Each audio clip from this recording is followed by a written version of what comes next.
Zoom, Jim, Salvatore. Great job on changing the name. It did say Amanda a minute ago. Yeah, she was using it earlier doing her real estate stuff. Doing real estate stuff, whatever. No big deal. Yeah, you know. Whatevs. So I got to make this one short. I got to leave my house in about 15 minutes to go do a photo shoot because nobody is outside right now, and it's the safest place to go. Right? So you got your business, wheel business, so wheel repair, and you've been doing this for 10 years? 10 years. 10 years, you're making a lot of money, but you're also noticing that the debt is still outstanding. After, the employees are tough to hold on to. After doing this for so long, you're looking at it, you're like, fuck, like most entrepreneurs, there's not a lot left for yourself at the end. Mm-hmm. So you've got an offer on the table to sell the business. You're planning on getting in and buying some properties, paying off all your debt, buying some properties, and doing some flips. Yes, sir. And your question was, is now the time to do that? Does it still make sense? Or even in general, doesn't make sense, because as much as I hate the business, I mean, I just don't want to regret it down the road. Right, because it seems quarantine proof. It seems like exactly. People are still getting crazy busy right now. Okay, so it's still crazy busy. So you said that you also have some strategies that you could implement that would improve the business, so increase income, but it would also take more money and more effort. What are you talking about there? What options are you looking at? So basically the past year and a half, I've been 1 foot in, 1 foot out, because I was on the idea of getting out 100%. And now with all this going on, obviously I've had a lot more time to be here and think about everything if I'm making the right decision. Right. I mean, if I put more time and effort into it, I know I can grow it. And I think probably within 1 year, it would basically be running itself if I can get the right people in place. Right. So I have 2 great employees right now. Those are great. So. Yep. And you know what? People are going to be looking for jobs right now. So people are a little more loyal now than they've ever been. They see the value of a job. Yeah. So that's a benefit. And on the other side of it, look, I'll give you the real estate side. I wouldn't encourage anybody to do a flip right now. It's strongly discouraging flips unless they're multifamily, like the stuff I do. I'm still operating because I got rents to pay for it. It's no big deal. But single family flips, the stuff that you were looking to get into, I would strongly suggest, look, like what Dave Seymour, right? Dave Seymour, Flipping Boss, gave me the same exact advice. He said, I don't know what the market's doing. It takes the market 3 months to shift, right? 3 to 6 months to shift, and it takes 6 months to do a flip. That could have shifted 2 times at a time, the day of purchase to the day of close. Yeah, exactly. And since this whole last month, we haven't sold, or we don't know what the data is telling us, so we can't go back on comps and be like, hey, these are standard, these are going to make sense. All these comps are based on work done 2-3 months ago. So none of it's accurate. So right now, anybody who takes a flip right now is running a huge risk of getting stuck holding that property. Selling it cheap. So the strategies are still work in real estate, but to jump into it and expect it to be your main income would be the only one that makes sense would be as a real estate agent, building a real estate team, which again, that's a lot of work. It's a lot of intensive, and all the skills that you'd be using to build that are the same that you already have in a business that already exists. Right. And here's the other piece that I want to hammer home, because I've been saying this to a lot of entrepreneurs past couple of days, and because we all get the itch. You're just like us, right? We're like, dude, I'm so tired of doing this, right? I built this, I created it. It was something I loved. And then that went away, and I've been doing it because it pays the bills. It brings money in. But at the end of the day, like, I'm an entrepreneur. I want to do something new. I want to do something new. I want to do something new. That never goes away. Every business you build, you're going to want to do something new. But the dirty jobs, the wheel repair, right? This is a unique niche. Landscaping, painting, plumbing, electrical. These are the jobs that the guys who stay in it are the millionaires. They're the secret millionaire next door. They're the one who owns all the rental property because they just had too much money and they couldn't do anything with it. They had to reinvest. So like, your business is your best asset right now. You have the tools, you have the business, you know how to market it, you know how to increase it. All you want to do is improve your skill as a leader to attract better quality people to work with, and better quality clients who are going to give you less of a hard time. But spending more time on you and your business, what you're already doing, think about think about your obsessive personality, because you do. You go all in, you get crazy on something, and then as soon as you figure it out or get close to the finish line, you're like, yeah, all set, good enough, on to the next. Yep. You're like every other entrepreneur. Yeah. And like, I always have, I have so many ideas and like other business ideas. And I'm like, it's hard for me to focus. Like, right. I got to the point where I was so fed up with this business. I've been, like I said, I've been 1 foot out for the past year and a half. And now I'm like at the point where, I'm almost ready to sell at the end of the month. And now I'm like, am I making the right decision? How much are you making when you sell it? What are you profiting? I'll be profiting about 100K. About 100K. So this is probably the biggest chunk you've ever taken out of anything before. So it's this big value, and it's your net worth, right? That's your net worth, that 100K. So you're looking, hey, what if I did this? What if I rolled it? Yeah. What if you could get your business to be worth $500,000? Yeah, exactly. Yeah. Right. What if you could get it to be worth $1 million? If you just stayed in it 2 more years and got it to be worth $1 million, what would that be worth to you? That'd be huge. It would change your entire life. So, I had at one point $250,000 in debt. Right. I'm down to 50. Right. You're at the final stretch. This is typical for an entrepreneur. You're at the final stretch. You can see the light at the end of the tunnel, and you're like, I'm just done. I'm tired. I'm out. Yeah. Every entrepreneur does this, and that's why there's so many entrepreneurs who are starting new businesses, and they never hit the $1 million mark. Because they just serial entrepreneurs and they keep going. The secret, and if you have a chance to write this down, I would strongly suggest write this down. The secret is you start new businesses within your business. So separate your business out and look at it as sales, marketing, production. Look at those 3 segments and focus on one of those and just kind of let the other ones go to the wayside. Let somebody else manage those. So right now, you said you have 2 employees. Let them handle production. That's the first step. Yep, they are. Very good. So they are doing that. Let them handle production. Okay. Then you go and you shift over to marketing. Become an influencer. Become a social media guru. Learn how Facebook advertising works. Get into YouTube, right? Literally what I'm doing right now is I'm trying You're doing it. I'm trying to do some videos with Jim's Rims right now, dude. Jim's Rims, right? Create a podcast. Get really deep in the marketing side of things. And as production increases, just throw another person in. You'll get to the point where marketing is going to become boring to you, right? A year or 2 from now, you'll get to that point. Shift over to production, but keep somebody in place in the marketing. Hire somebody else or bring somebody else in who wants to be the Jim's Rims podcast manager, right? And they start running the podcast. They start doing all the work while you're focused back on production. How do we do a better job? How do we bring the cost down for our clients? How do we increase the amount that we're delivering? How do we just do a better job? How do we turn these faster? How do we, bring in more people that are better trained, bring in a manager, and then shift back and get into sales, right? Get into sales. Now that marketing is working, now that the people are coming through, go into sales and increase and get a salesperson, somebody out there selling for you, right? That before you hire them, you got to do it. Yeah. Learn it, do it, then you sell it, then you train it. Okay. So you have 3 different departments, and when you get bored, jump to a different department. Okay. Just you gotta slice your company up so it gets sexy again, right? It's just one of those things. People are like, "Oh, are you an ass man? Are you a boob guy? Are you an eye guy?" It's like, dude, you're really all of them. It just depends on the season, right? Yeah, exactly. I guess I've been doing everything. I've been doing sales, marketing. I've been doing the physical work. So I got burnt out, man. I'm looking at it all as one thing. And entrepreneurs, we love the excitement of all of it. But when you dial into one of them, you can start looking at that one with everything that one has. There are companies. I've worked for companies where just accounts receivable was 18 people. Right. Just literally cutting invoices was 18 people. A sales team of 300 people.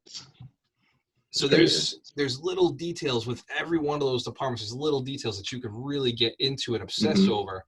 And then before you get tired of it, put somebody else in a place. Okay.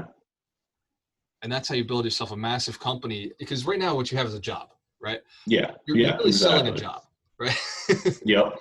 With these couple pieces, you can automate it and make it an actual business. Yeah. And that's been the issue. I've never been able to get, a step process, It's always been, it's just been hectic. So. You know, That's just within the past 6 months, I mean, I'm starting to finally get things organized. You know, customers walk in, all right, fill out a slip, you know, do the work in the order it comes in. Before it was just like wheels everywhere. We don't know what's going on. So it's just like, I mean, I know it's a good issue, but it makes everyone's job harder when it's not organized. right. And that's one of those departments to obsess over. That's production, right? Or that is production. That's making it more efficient. So you obsess over all the systems you could put in place, turn Jim's rims into like the McDonald's, where literally a new employee could come in and there's fucking signs on the wall that explain this is how this rim is done, this is how this is done.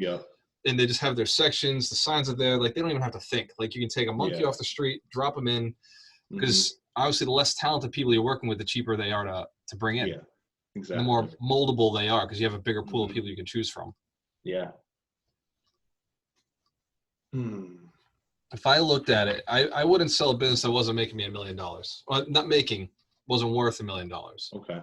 Right. Now I've sold properties that, you know, I'll make 100,000 off of them because they're little businesses. It's really hard to take a 3-family and make more out of a 3-family. Right. Like I can't go put another 18 units in a 3-family. So in that business, you flip those little ones, you buy them for 100, you sell them for 2 over, you know, 3 or 4 years, getting them stabilized, 2 years to get them stabilized. Then you can sell those little businesses. But what you have is not a little business. No. Yours is scalable. It can go much bigger just by bringing more people in. You haven't even hit your capacity yet. No, not even close. Not even close. Right. Whereas with a 3-family, like a rental or a single family rental, like capacity is 1 or 2 or 3 units, right? So you definitely have far more potential in this business. And I haven't sold my investment company, right? Like I have my whole portfolio. The only time I considered selling it is it's worth $4 million right now, or $4.5 million. Like now it's like, okay, worth selling this. Because that chunk of money, you can do whatever you want with it. You can go into the next business and be much bigger. But I wouldn't sell a business until you've figured out the million. This is, write this book down, Secrets of the Millionaire Mind. Let me get the book, what it looks like. Well, this is an older copy of it, but this is what it looks like. It has a new cover. But Secrets of the Millionaire Mind, it was written by Harv Eker. It's part of my foundational 5. If you go on my website, if you read the book, I talk about the foundational 5, right? The 5 books that if you want to be successful, read them. What he says in that book is he says, commit to your business, stay in your business until it's $1 million business. He said, do not even think about another business until you've made the $1 million in this business. Okay, so that was my next question. Yes. So, you know, I wanted to get into flipping. So should I just stay focused on this right now until 100%, and then? Do you know how easy it is to flip when you've got $250,000 a year coming in? You know, 300,000 a year. It's so easy to just be like, you're not doing any of the work. You're literally just telling contractors what to do. Exactly. Yeah. Like that's the way I run this business. Like I do flips, but I'm like, okay, I like that property. I like that contractor. Handle it, right? Send me the quotes. And then I say yes, and then it goes and gets done.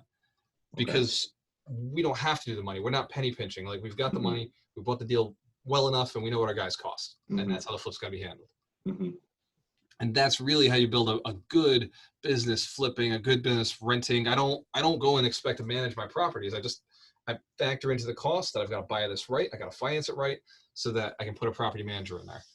And that's why we're able to scale the way we scaled. So it's the same. Like, and you look at any investor, anybody who's been successful in this, they have another stream of income. They have a business that they're running, whether it's their W-2, or for me, it was always agency. I was always running the teams, the real estate teams out there generating cash so that I can go and be distracted by this. So, I mean, obviously long run, like I said, would be to have one in my place running this business so that I can, you know, do flipping. Absolutely. So right now you got 2 guys who are doing your production piece. Right. You got 2 guys doing your production piece. You've automated a section of your business. You've just got to get it big enough to justify automating the rest. Right. Same with flipping, right? And like, if you're only doing one flip, you're probably going to be involved, especially if you have no other income. And same with property management. A lot of guys will tell me, oh, I can't afford a property manager. I only have one property. Well, get enough and you can justify putting somebody in there. And it was around 22 units for me where I had enough where I was like, yep, you know what? A property manager can handle this because it's becoming a full-time job. And a good property manager can handle about 100 units. So, you know, that was the avenue. Somewhere between 12 and 40 units is a lot for a person to Mhm. start handling, especially if they don't have all the skills of a property manager. Yeah. So just something to think about, like in your business, sometimes in life, right? It's not just your business, it's everything. Sometimes in life, in your relationship, you're married, Mm-hmm. if things get bad and it's like, oh man, am I just going to quit? Or am I going to lean into this problem, solve the problem, move through it? Like it sucks a little bit, but figure out Mm-hmm. what's going on and make it bigger, right? Double down on the business. When Yeah. stocks are down, I'm doubling down on the stocks I already like, you know? When real estate's down, I'm buying more than I've ever bought to cover for the bad Yeah. deals I did. Mm-hmm. It's the same in a business. When I'm tired of it, it's like, okay, what can I do to clean this up and make me excited about it again? Yeah. What can I do? Like if you're looking to double your income every year, that business is Mm-hmm. sexy. Right now, that business is sexy as hell. It's like shit. Like, Yeah. how do I double this? How do I double this? So I mean, basically, if in the next year, if I did 500-600 a week, it would be what I was selling the business for. Right. So that's where, that's why I started questioning everything. I'm like, I don't want to make the wrong choice. Absolutely. What you're saying to me right now is exactly how I evaluate a property. If a property is going to make me $10,000 a year, we'll look at a 3-family, right? 3-family makes me $10,000 a year, right? If I bought it right, everything works well. I'm cash flowing 10. If my equity is 10, I'm not selling that. No fucking way, right? I'm going to hold that forever. Now, when I look at it and my equity is probably around, I'd say 50,000. If my equity is true 50,000, like after commissions, after everything, and I got 50 grand in there, that's 5 years I'd have to cash flow. 5 years I have to manage that property. I'll take that money out. Yeah, absolutely. Right? I get that. I'll at least start thinking about it, right? By the time I hit 10 years, it's not even a question. Like the one I just sold is a 4-family and it brought me in $18,000 a year, but I just sold it and I made $108,000. So that was like, it was a 6-year point. Like it would take me 6 years to go. I'd rather have that money right now at this point in the market. Yep. So evaluate your business, and like if you can make it back in a year, you're not selling the business what it's worth. At least in a business, at least 3 years.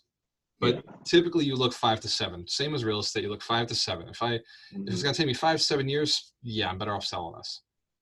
Okay. But the key to getting your business valued is claiming the taxes.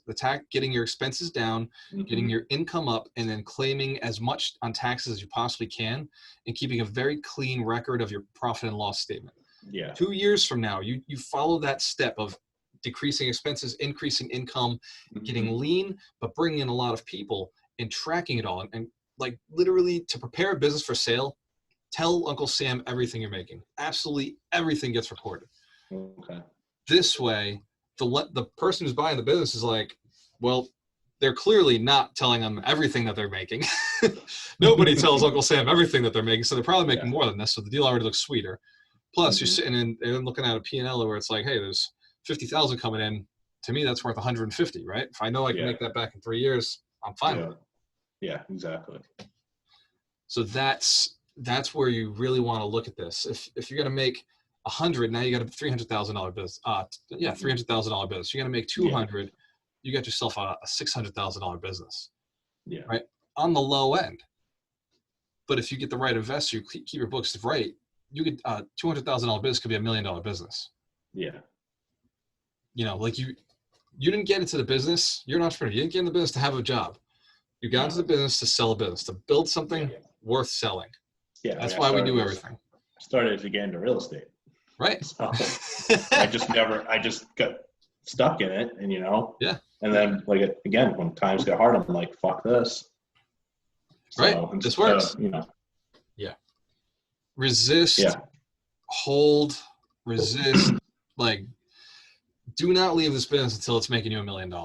That's the best advice. Came out of that book, Secrets of the Millionaire Mind. And I said the same thing about real estate. I said, I'm not leaving real estate until I've made $1 million. Okay. And I've since made it. Now I'm a multimillionaire. And I'm like, you know what? I'm not leaving this business until I've made $1 billion. Yeah.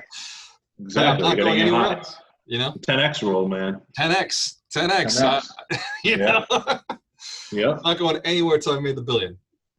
And I would strongly encourage, when you get to the point where you have that option where you've made $1 million and this business is worth $1 billion, then take a look at it and say, what business do I want to jump into? Because now, so, I mean, the other thing is, I mean, way down the road, I mean, we do have, I mean, it's a franchisable business as well. That's the point. So, I mean, yeah, I know. Jim, you run the podcast, you write your book, right? You write your book, you start franchising the business and retire rich. Go for the $1 billion at that point. Yeah. Right? Instead of stopping at $1 million, just go for the $1 billion. Billy or bust, man. One of my buddies is starting a podcast called Billy or Bust. So if you commit to it, we'll get you on there. So, I mean, I know the other, like my name holds a lot. Like the name, like I have it trademarked. Jim's Rims, bro. Exactly, man. You know, like, I'm literally like last night I started emailing the radio station, so we're working on getting some radio ads going right now. So I'm trying to, you know, so I know we can get up here. It's just a matter of me focusing and getting it done. So I've always been in my own way. Yeah. Well, we all have, right? And I'm speaking to you. I'm giving myself the same exact advice. As I'm telling you, I'm like, damn, I'm a hypocrite. Like, I got to stay focused. One thing. And it's just, what's worked for me in the past is just get into one of the details in your business. Just get like, this is sexy, right? Like whether it's accounting or it's marketing or it's, pulling up and training agents. Right now I'm building a training course. And I'm just like, I can't stand building training courses. I'd rather teach courses or I'd rather sell a training course, but like building it, I hate being in the studio. It's like, but I look at each video and I'm like, okay, like I got to make that video perfect. I got to make that video perfect. Yeah. And you just you find the beauty in it. But it's working, man. Everything you're doing is working. Right. You know, you're reaching people, you know, you're inspiring people. So it's working. It's working, you know, it's working. Right. So, and it's because you stay focused on one thing. So you're not leaving this business to make $1 million, then you're not leaving to make 10 million, and you're not leaving to make 100 million. And Jim's Rims is going to be all across the country. You're going to have 100 locations. The world's going to have to deal with your personality on the internet. That's just what it's going to have to be. Yeah. I like it, man. This is what I needed. You know, I've been back and forth. I'm like, you know, I'm I was talking to Dave earlier. He's like, I sent this email to Walter. He's like, yeah. He's like, this is a big decision. He's like, get all the advice you can from, you know, our net of people that, you know. Yeah. So the guys who are doing it, Jim, my advice is fuck passion, dude. Like, honestly, passion is such bullshit. It's like love, right? It's always greener on the other side. You get over there and you're like, oh my God, this business actually sucks. It's annoying, right? Because it's us. Like, we bring it wherever we go. So you've just got to fall in love with it. Like, water your own grass. This is this advice that absolutely, one of my mentors told me, like, you know what? Your grass is brown because you don't fucking water it. Right? Just water your grass. Fix your business. You'll fall in love with it again. I like that saying. Yeah, man. I don't remember who told it to me, but they were smart. Yeah, man. Yeah. So I feel a lot better after all this, man. I wrote everything down. Hell yeah. Dude, I'm excited. I want to be a part. I want to be a partner in this. Like, when you start going, you let me know. I've had people, you know, already asking me to be partners. I never wanted to take a partner on before. Right. So it's a very personal decision, and it really, I have now multiple partners, and it was very personal bringing the first one. Like, Ron it was so difficult for me to open up and be like, okay, this is my business. Yeah. Here's my books. Here's my money. Like, this is what I do. Yeah. I mean, I've always done it myself. You know, I've never, you know, and again, that's part of the problem. I need to know what I do myself and what to delegate to other people. Yeah. So. And it's delegation, and it's also just being open to letting somebody offer it, right? Like, being open to letting somebody say, because I get it all the time. People are like, hey, I'd like to do this for you. And in the past, they're like, nah, I got it. But now, no, exactly. I want to do this. Let's run it, you know? So, yeah, dude, you're going to be huge. I mean, Jim's Rims are already huge. You're already growing. And now that you're committed to it, you're a beast, man. You're unstoppable. Yeah. Like, your personality is so tenacious, right? You're so aggressive. You get so into things. You like this whole you being in two different spots is so uncharacteristic of you. Yeah. So you're ready to go, man. Yeah. I just can't wait till I can go back to work. Yeah. Hey, this is the best time. This is the best time, like you were saying, building those systems, building those lists, building the checklists, building the little, things to go on the walls, the stickers to keep people motivated and keep people moving in the right direction. Yeah. Like, this is your time to build all that out. Yeah. So, Okay, very good, man. Jim. I'm going to head out. Hey, since we're on this, what is the easiest way for people to get in touch with you? If they're looking to get their rims cleaned, what is your business, your favorite thing you like to sell in your business, and how can people get in touch with you? So we do bent wheels, cracked wheels. We do cosmetic, color changes, anything with the wheels. You can find us at jimsrims.com. We have Instagram. You can find us in there. We got Facebook, or you can call me directly at 774-229-6608. There it is, Jim's Rims.